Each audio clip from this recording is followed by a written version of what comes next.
बात हुई है वो तो मैं नहीं बता सकता क्योंकि वो इन्वेस्टिगेशन का पार्ट है, लेकिन जैसा कि नोटिस दिया था बीएनएसएस का 35(3) का, उसके तहत क्योंकि मैं इस देश का नागरिक हूँ, सांसद भी हूँ, मैं पहले कह चुका हूँ कि कानून पर, संविधान पर, मुझे न्यायपालिका पर भरोसा है, विश्वास है, तो उसके तहत जो भी सहयोग मेरी तरफ से होना था मैं उसमें जांच में मैं पहुंचा था और जो उन्होंने सवाल जिस प्रकार के किए उसका मैंने अपना जो सही जवाब था वो दिया।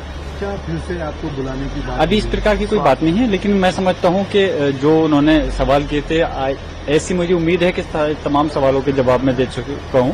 शायद अब ऐसी उम्मीद करता हूं कि दोबारा नौबत नहीं आएगी। आपने बताया था कि आपका स्वास्थ्य भी कुछ खराब है। स्वास्थ्य खराब था, लेकिन उसके बावजूद भी मैं खुद इस वजह से गया क्योंकि कहीं पुलिस प्रशासनिक अधिकारी को ये नहीं लगे कि मैं जांच को टालना चाह रहा हूं, उसमें सहयोग नहीं करना चाह रहा। और दूसरा, खासतौर से हमारे जो मीडिया के भाई हैं वो पहले मीडिया ट्रायल कर देते हैं कि जांच से भाग रहे हैं या वो है।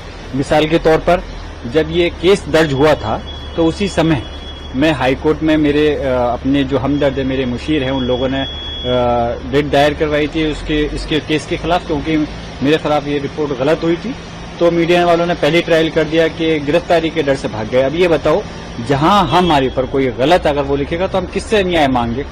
हमारे संविधान के तहत न्यायपालिका है, तो इसलिए हमारा हक बनता है। अगर हम वहां नहीं जाएंगे तो क्या करेंगे? तो वो तो इसलिए मीडिया ट्रायल के तहत नई बातें नहीं बने, इसलिए बस में काफी वकील भी आपके साथ रहे पूरे मामले में। वकील तो मेरे साथ बाहर ही बैठे हुए थे और इससे वो इसलिए गए थे, जाहिर सी बात है, ये मेरा लीगली मेरा राइट है कि कहीं कोई जरूरत हो तो मैं उनकी मदद लीगली ले सकूं बस।